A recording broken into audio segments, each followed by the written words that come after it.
Siapa pengarang Bible?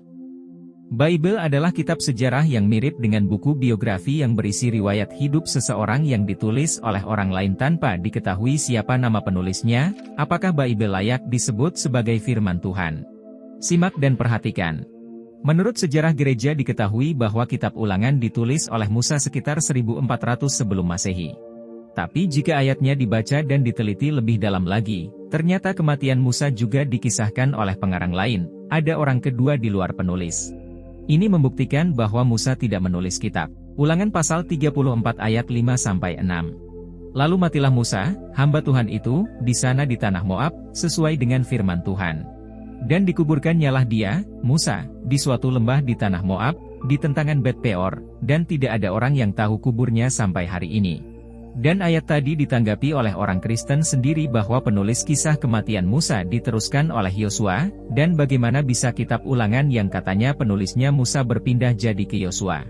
Jelas sekali, itu adalah tulisan Yosua dan bagaimana mungkin bisa jadi firman Tuhan. Masih menurut sejarah gereja diketahui bahwa kitab Yosua ditulis oleh Yosua, tapi jika dibaca dan diteliti ayatnya, ternyata kematian Yosua juga dikisahkan oleh pengarang lain. Jelas. Apa yang dikatakan tadi bahwa Bible mirip dengan buku biografi yang berisi riwayat hidup seseorang yang ditulis oleh orang lain tanpa diketahui siapa nama penulisnya. Yosua pasal 24 ayat 29-30. Dan sesudah peristiwa-peristiwa ini, maka matilah Yosua bin Nun, hamba Tuhan itu, ketika berumur 110 tahun. Lalu ia, Yosua, dikuburkan di daerah milik pusakanya, di Timnat Serah yang di pegunungan Efraim, di sebelah utara Gunung Gaas. Sudah kamu perhatikan? Siapa pengarang kitab Yosua?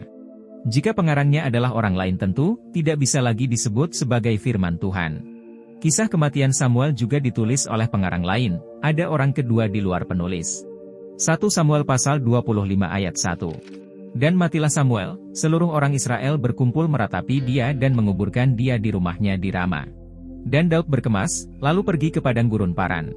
Tentu. Yang mengarang Bible adalah orang-orang misterius tanpa diketahui siapa nama penulisnya, kemudian mereka mengatasnamakan tulisan Musa, Yosua dan Samuel pada kitab Perjanjian Lama. Siapa sebenarnya pengarang Bible itu? Yang namanya karangan manusia hasil pemikirannya sendiri, hasil penyelidikan dan hasil modifikasi apakah bisa disebut sebagai kitab suci atau firman Tuhan? Bagaimana menurutmu? Sebagaimana pernah dijelaskan juga oleh Profesor E.P. Sanders tentang kitab Perjanjian Baru dalam bukunya yang di atas pada halaman 63-64 menulis. Terjemahan bebas dari bahasa Inggris. Kita tidak tahu siapa yang menulis Injil-Injil. Bukti-bukti yang ada menunjukkan bahwa Injil-Injil tetap tidak memiliki nama sampai sekitar tahun 150-an. Saya telah memeriksa bukti-buktinya di mana-mana. Injil-Injil sebagaimana yang kita miliki telah dikutip sebelum tahun 150-an, tetapi tanpa nama. Nama-nama penulis tiba-tiba saja muncul sekitar tahun 180. Bukti-bukti ini hanya cukup direnungkan saja. Bantu subscribe dan video ini juga bisa dibagikan ke teman-temanmu. Terima kasih.